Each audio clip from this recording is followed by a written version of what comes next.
The airport was busy that morning, children laughing, announcements echoing, hurried footsteps and wheels rolling across polished floors. Yet in the middle of that constant movement sat stillness.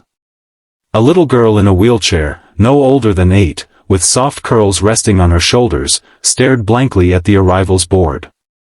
Her legs wrapped in braces, a pink backpack hanging loosely on the back of her chair.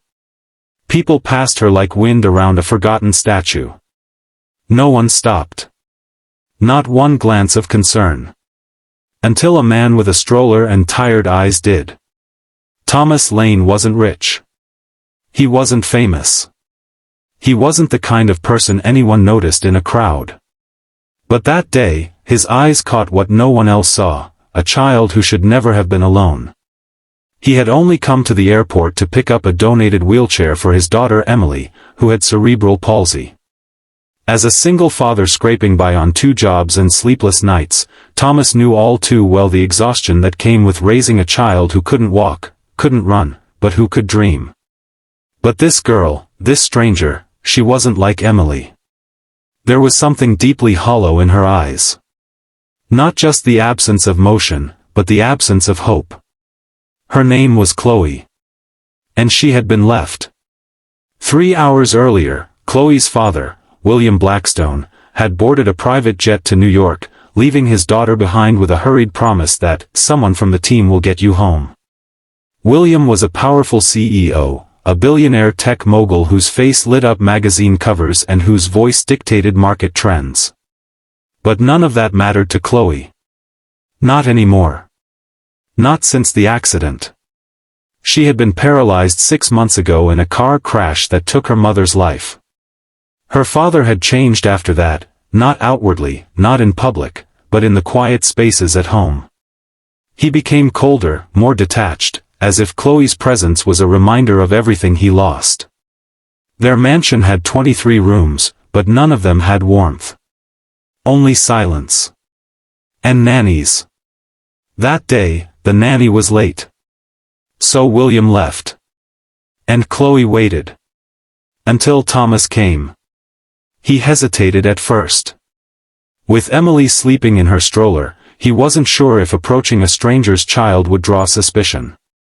But something inside him stirred, a father's instinct, maybe. Or just simple human compassion.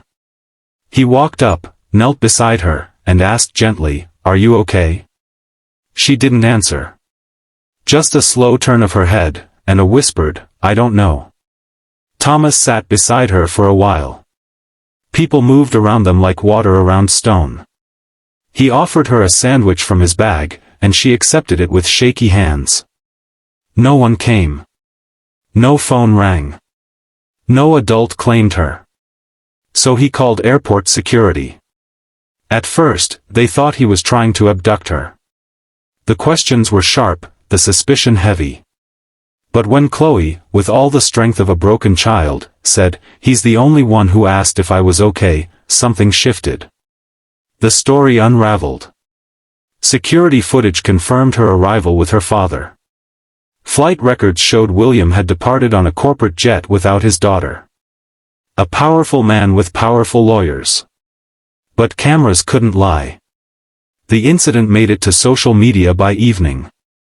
A young reporter who happened to be passing by caught a photo of Thomas kneeling by Chloe's wheelchair, his hand on hers, Emily in the background asleep.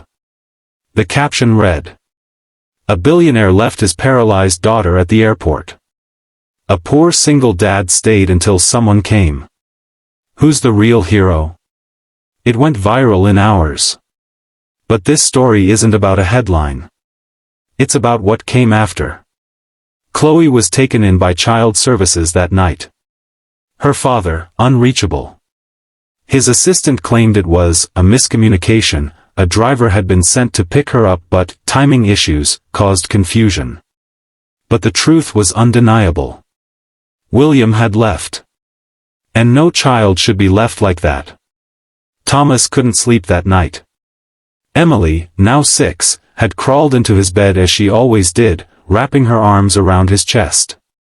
He stared at the ceiling and thought of Chloe. Of the way her fingers trembled.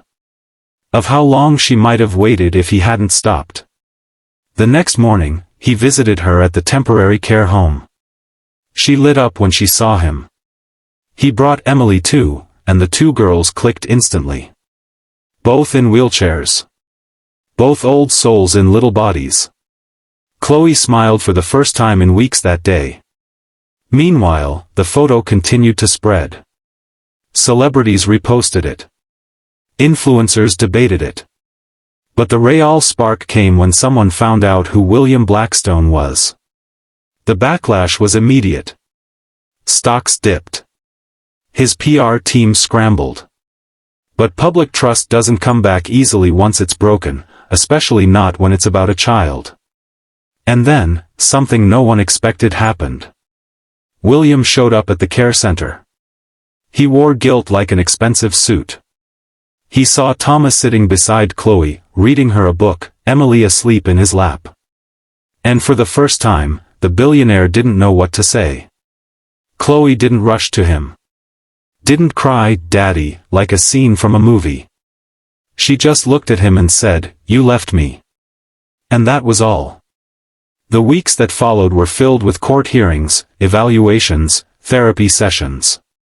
William tried to make amends. He offered donations, launched a foundation for children with mobility challenges. But his greatest obstacle wasn't public opinion. It was Chloe. She refused to return home. Thomas became her temporary guardian by court appointment. What was supposed to be 2 weeks turned into months. And those months changed everything. Thomas wasn't perfect. His house was small, meals were simple, bills were constant stress. But Chloe flourished. Not because of luxury. But because of love. Emily and Chloe became sisters in every sense except blood. They laughed together. Rolled their wheelchairs down the cracked sidewalk outside their home, pretending it was a castle path. They cried together, too. Chloe told Emily about her mom. Emily told Chloe about hers, who had passed away during childbirth. Two broken hearts that found comfort in each other. Thomas didn't try to replace William. He just showed up. Every day. With patience. With breakfast. With stories at bedtime. And then came the hearing. William wanted custody back. He had repainted Chloe's room. Installed elevators in his mansion. Hired therapists, tutors, round-the-clock care. Everything money could buy. But Chloe told the judge, in a soft but steady voice, "He has a big house. But Mr. Thomas has a big heart. I don't want a house. I want a home." The courtroom fell silent. So did the judge. In a landmark decision that made headlines again, the court granted Thomas permanent custody, with William granted visitation rights. It wasn't revenge. It was redemption. William didn't fight it. He cried. For the first time in years, he cried in public. And he thanked Thomas. Sincerely. 2 years later, a documentary was made about the story, titled "The Man Who Stopped to Ask." It featured footage of the girls, now 10 and 8, racing in motorized chairs down their neighborhood. Of Thomas, still working double shifts but never missing dinner. Of William, volunteering at children's hospitals and giving talks about presence over power. Chloe still sees him. Not as her primary parent. But as someone trying to be better. And that's enough. Today, the photo that went viral hangs in Thomas's hallway, the moment that changed everything. Not because of fame. Not because of attention. But because it reminded the world what kindness really looks like. Not polished. Not perfect. Just human. A tired man. A lonely girl. And a simple question. Are you okay? Sometimes, the people with the least to give end up giving the most. In a world that too often walks past pain, may we all remember to stop. To ask.